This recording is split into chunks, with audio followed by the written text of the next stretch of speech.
जी अस्सलाम वालेकुम। मेरे कीमिया के जो दोस्त हैं, जो शौकीन हैं, उनके लिए आज बड़ा ज़बरदस्त थोड़ी सी लंबी वीडियो है लेकिन बड़ी अहम है। हमारे बहुत ही प्यारे और काबिल एहतराम दोस्त जनाब हकीम मोहम्मद अकरम साहब, उनका पूरा नाम हकीम मोहम्मद अकरम दर्स है। आप हैदराबाद के ज़िला से तल्लुक़ रखते हैं, सिंध से टंडो मोहम्मद ख़ान, और गांव का नाम है गोठ राजू नज़ामानी से तलक है। Mobile number 0314 2819 741। तो नुस्खा कीमिया का है जनाब दोस्तों, गौर से सुनिएगा। सबसे पहले दाबू बनाना है। दाबू का नुस्खा सुन लें। 1.5 पाव कास्टक पतरी जो कि 99% खालस होनी चाहिए, और 1.5 पाव सुर्ख फटकड़ी।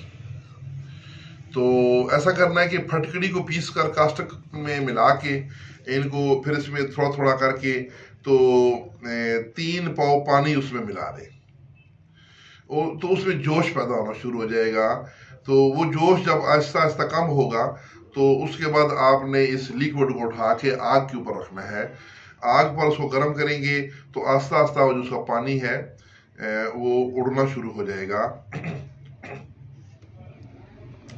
तो अर्ता के करते करते ये खुश्क होने लगेगा, और आखिर में इसके अंदर दरारें पड़ना शुरू हो जाएंगी। जैसे मिट्टी खुश्क होने के बाद उसमें दरारें पड़ती हैं, तो जब उसमें दरारें पड़नी शुरू हो जाएं तो आप वो बर्तन जरा मोटा और मजबूत होना चाहिए आपका जिसमें आप ये पका रहे हैं, क्योंकि उसी बर्तन के ऊपर आग के ऊपर ही आपने इसको कूटना है मोटा मोटा।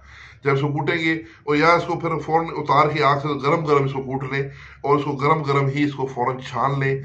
छानने के बाद इसको देर नहीं लगानी, फ़ौरन जो इसका सफूफ है इसको आपने बर्तनों शीशे के बर्तन में बंद करके इसके 2 हिस्से करने हैं। 2 हिस्से करके तो शीशे की बोतलों बंद करके तो उसको एयर टाइट कर दें, क्योंकि ये हवा से नमी लेके दोबारा फिर ये लिक्विड हो जाता है। तो इसलिए फ़ौरन ही आपने इसको शीशे की बोतल बंद करके तो गरम गरम कूट के तो गरम गरम छान के, और जब अभी हल्का नीम गरम ही हो तो उसको बोतल में बंद कर दें, आधा आधा करके 2 हिस्सों में। अब ऐसा करना है कि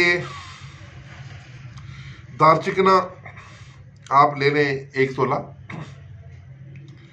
और जो दाबू आपने बनाया उसका 1 हिस्सा लेके उसके अंदर ये दाबू के अंदर दारचिकने की डली रखें, और उसको आग 0 की आग पर पकाना है। हत्ता कि करते करते ये दाबू का जो रंग है बिल्कुल जब सफ़ेदी माइल हो जाएगा, क्योंकि आपको पता है उसमें सुर्ख फटकड़ी है और कास्टक है, उसका रंग तो सुर्ख सफ़ेद नहीं सुर्खी माइल होता है, लेकिन जब इसका रंग सफ़ेदी माइल होना शुरू हो जाएगा ऊपर तक, तो तब आप समझें कि आपका दाबू जो है वो पक गया है, उसमें जो दारचिकना है वो पक गया है। तो उस वक्त उसको आप उतार के उस दाबू में से दारचिकने की डली निकाल लें, तो दारचिकने का रंग उसमें हल्का सुर्खी माइल होगा। अब आपने फिर जो जो बाकी दाबू बचा हुआ है दूसरा हिस्सा, उसमें वही दारचिकने की डली रख के दोबारा उसी तरह 0 की आग पे पकाना शुरू करें। जब दोबारा फिर वो दाबू ऊपर तक सफ़ेदी माइल हो जाए तो फिर उस वक्त आप उसमें से आप ये दारचिकने की डली निकालेंगे तो दारचिकना जर्दी माइल होगा। जब जर्दी माइल होगा तो समझे कि अब ये तैयार हो गया है। अब आपने इस दारचिकने को संभाल के रख लेना है, और दोबारा दाबू फिर बना लेना है। उसी वजन में दोबारा फिर दाबू बना लें, और उसके भी 2 हिस्से कर लें, उसी तरह गरम गरम पीस के बोतल बंद कर लें। तो जब अब आपने 1 तोला रस कपूर और 1 तोला सिमरफार, इन दोनों को बाहेम रगड़ाई करके इसको कोरगंदल के पानी मिला के उसे टिक्कियाँ बना लें, और टिक्कियों को खुशक करके तो दाबू के 1 हिस्से में जो 2 हिस्से बनाए थे तो 1 हिस्से में रख के उसको आपने दोबारा आग पे पकाना है। और जब वो दाबू ऊपर तक सफ़ेदी माइल हो जाए, ये इसकी निशानी होती है कि दाबू जो है उसके अंदर जो चीज़ रखी हुई है वो तैयार हो गई है। तो उसको निकाल के दोबारा फिर उस दारचिकने को पीस लें। दारचिकने और सिमरफार की टिक्की को पीस के, रस कपूर और सिमरफार की टिक्की को जो अभी दूसरे दाबू में रखी है उसको पीस लें। पीस के दोबारा कोरगंदल से फिर उसकी टिक्कियाँ बना के खुशक करके तो फिर जो दूसरा हिस्सा दाबू का बचा हुआ है उसमें आपने उसको रख के फिर पकाना है। जब दोबारा फिर पका लेंगे तो ये आपका कायम रस कपूर और सिमरफार निकलेगा। अब आपने ऐसा करना है कि दाबू फिर दोबारा बनाना है। दोबारा यानी आप तीसरी दफ़ा फिर दाबू बनाएंगे तो इसके फिर 2 हिस्से करके रख लें, और आप ऐसा करना है कि इसमें दाबू को महफूज कर लें। और जो आपने दाचिकना पहले पकाया था, बाद में आपने टिक्की बनाई है उसकी रस कपूर की और सिमरफार की, तो रस कपूर, सिमरफार और दाचिकना, इन तीनों को मिक्स करके इनको खरलाई करें और कोरगंदर के गूदे से टिक्कियाँ बना के इसको आप उस दाबू के पहले हिस्से में रखें और पकाएं।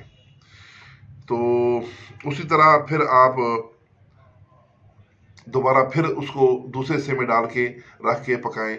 जब ये पक के निकल आए तो ये आपका कायम रस कपूर, सिमरफार और दाचिकना निकलेगा। ये आपने पाउडर कर लेना है और पाउडर करके इसको शीशे की बोतल में ढकना लगा के एयर टाइट बंद करके महफूज कर लें। अब करना क्या है, अब आपने आधा किलो कलमी शोरा लेना है खालस और उसको कढ़ाई में डाल के पिघलाएं। और जब वो पिघल जाए तो उस पर ये जो रस कपूर, सिमरफार और दाचिकने का जो कायम आपके पास पाउडर है, उसमें से आपने 6 ग्राम सफूफ उस शोरे पर आपने जो पिघला हुआ है उस पर आपने छिड़कना है। जब उस पर छिड़केंगे तो वो जो शोरा है वो तेल हो जाएगा और वो कायम नार तेल होगा। ये शोरे का जो कायम नार तेल है, इसमें आप शिंगरफ 1 तोला आधा घंटा तक पकाएंगे तो वो शिंगरफ भी आपका कायम नार हो जाएगा। और आप अगर ज़्यादा पकाना चाहें तो तोला तोला की 2 डलियाँ भी पका सकते हैं, कोई मसला नहीं है। फिर ये जो शिंगरफ है पकाने के बाद उस रोगन शोरा में ये आप पाउडर कर लें और नुकरा पर तला करें और न्यारा करें। आगे आपका नसीब है। ये करदा अमल है जनाब हकीम मोहम्मद अकरम दर्स साहब का। मैं उनका मोबाइल नंबर भी बताऊंगा ताकि आप इस अमल को करने से पहले उनसे रहनुमाई ज़रूर ले लें। मैं जितने भी ठड़की भाई हैं जो कीमिया के शौकीन भाई हैं, मैं उनसे माज़रत के साथ याद करूंगा कि कोई भी काम करना हो तो साहिब नुस्खा से मुकम्मल रहनुमाई दे के फिर शुरू करें। ऐसे कामों में अच्छा वाला खर्चा होता है और मैं आप लोगों की बददुआएं नहीं लेना चाहता। तो ये ज़रूर जिस तरह उन्होंने नुस्खा पेश किया मैं आपको उसी तरह बता रहा हूँ। फिर भी नुस्खा बनाने से पहले मुकम्मल उनकी रहनुमाई ले लें, चीज़ें लेके रख लें, फिर उनकी रहनुमाई लेके दोबारा आप अमल शुरू करें। अब इसी अमल को मज़ीद आप क्या कर सकते हैं, ये जो आपने पहले दाबुओं में पकाया था रस कपूर, सिमरफार और दाचिकना कायम नार का जो सफूफ है आपके पास अक्सीर तैयार हो गई है, उसमें से 3 ग्राम आप पाउडर लेके कोरगंदल से गीला करके उसका पेस्ट बनाएं और 1 तोला नीले की डली पर वो पेस्ट लेप करें। और उसके बाद कास्टक पतरी और सुर्ख फटकड़ी वाला दाबू जो हमने शुरू में बनाया है उसी तरह का दाबू बना के उस दाबू में ये नीले वाली डली जिसके ऊपर लेप किया हुआ है, ये नीले की डली लेप वाली उस दाबू के बीच में रख के उसको पौना घंटा पकाएं, कम से कम पौना घंटा या 1 घंटा। तो इंशाल्लाह नीला जो है वो सफ़ेद बाकरंट और बावजन बरामद होगा। ये नीला जो है बड़ा अक्सीरी है, इसको आप पीस लें और अपने किसी शीशे की बोतल में महफूज कर लें। आधा किलो शोरे को पिघलाकर उस पर ये नीला जो है ये आप छिड़केंगे तो वो जो शोरे का तेल है वो कायम नार तेल हो जाएगा। तो ये नुस्खा भी जनाब उन्होंने दिया, यहाँ तक ये काफ़ी है। इसके बाद मैं उनकी मज़ीद वीडियोस भी दूंगा।